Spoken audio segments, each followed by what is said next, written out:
Flipkart లో కానీ Amazon లో కానీ మీరు మొబైల్ ఫోన్ కొని ఏదైనా కొత్త మొబైల్ ఫోన్ కొన్న తర్వాత ఆ మొబైల్ ఫోన్ ఒక రోజు 2 రోజు యూజ్ చేసినారు, ఒక రోజు 2 రోజులు వాడుకున్న తర్వాత మొబైల్ ఫోన్ మనం ఎక్స్చేంజ్ పెడితే, అది ఫ్లిప్కార్ట్ లో కానీ అమెజాన్ లో కానీ ఎక్స్చేంజ్ పెడితే, ఎక్స్చేంజ్ లో మీరు మొబైల్ ఫోన్ ఒక 20,000 కొని 20,000 కానీ 17,000 కానీ మొబైల్ ఫోన్ కొన్న తర్వాత ఫ్లిప్కార్ట్ లో కానీ అమెజాన్ లో కానీ ఆ మొబైల్ ఫోన్ ఎక్స్చేంజ్ పెడితే ఎక్స్చేంజ్ ప్రైస్ కి కేవలం 10,000 కానీ 9,000 కానీ మాత్రమే వస్తాయి, అది ఫ్లిప్కార్ట్ లో కానీ అమెజాన్ లో కానీ.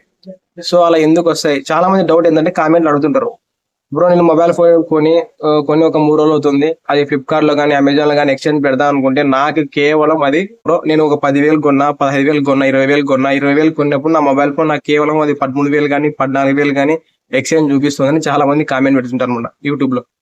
సో ఒకటి, మీరు మొబైల్ ఫోన్ కొనింటారు కదా, కొన్న తర్వాత అది 2023, 2022, 23, 21 ఈ మొబైల్ ఫోన్స్ ఉంటే, సో ఈ మొబైల్ ఫోన్ మీరు పాత మొబైల్ ఫోన్ ఇప్పుడు కొని, సో మీరు కొనేటప్పుడేమో ఎక్కువ రేట్ ఉంటాయి, ఒక 20,000, 22,000 ఉంటాయి. సో మీరు కొన్న తర్వాత యూజ్ చేసి ఒక రోజు 2 రోజులు వాడిన తర్వాత నచ్చకోకుంటే ఆ మొబైల్ ఫోన్ ఎక్స్చేంజ్ పెడదాం అనుకుంటే కేవలం మీరు ఒక 20,000 పెట్టుకుంటే మొబైల్ ఫోన్ 14,000 కానీ 12,000 కానీ చూపిస్తుంది, అంత ఎక్స్చేంజ్ అవుతుంది. నాకు ఇట్లా సేమ్ యూట్యూబ్ లో చాలా కామెంట్లు ఇవే వచ్చినాయి అనమాట. ఓకేనా? ఎందుకంటే మీరు పాత మొబైల్ ఫోన్ కొన్నారు 2023, 2024, 2023, 2022, 2021 మొబైల్ ఫోన్ కొన్న తర్వాత ఎక్స్చేంజ్ పెడితే అంతే వస్తాయి. ఓకేనా? మీకు ఒకవేళ అంత డౌట్ ఉంటే కావాలంటే ఫ్లిప్కార్ట్ లో కానీ అమెజాన్ లో కానీ వెళ్ళి, సో ఇప్పుడు మీరు ఒక మొబైల్ ఫోన్ కొన్నారు అనుకోండి, 2023లో మీకు ఒక మొబైల్ ఫోన్ నచ్చింది, అది ఐక్యూ కానీ రెడ్మీ కానీ వివో కానీ మొబైల్ ఫోన్ నచ్చిన తర్వాత మొబైల్ ఫోన్ మీకు కొన్నారు.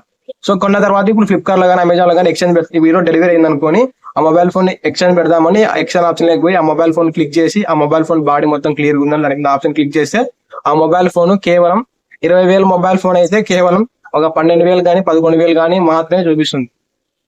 ఓకేనా? సో అందుకోసం మీరు ఎప్పుడన్నా మొబైల్ ఫోన్ కొనేటప్పుడే అది 2024 కానీ 2025 మొబైల్ ఫోన్ మాత్రమే కొనండి. 2024, 2025 మొబైల్ ఫోన్ మాత్రమే కొనండి. మిగతా మొబైల్ ఫోన్ కొన్నా అవి తక్కువ రేటుకే మీరు మళ్ళీ ఎక్స్చేంజ్ పోతాయి.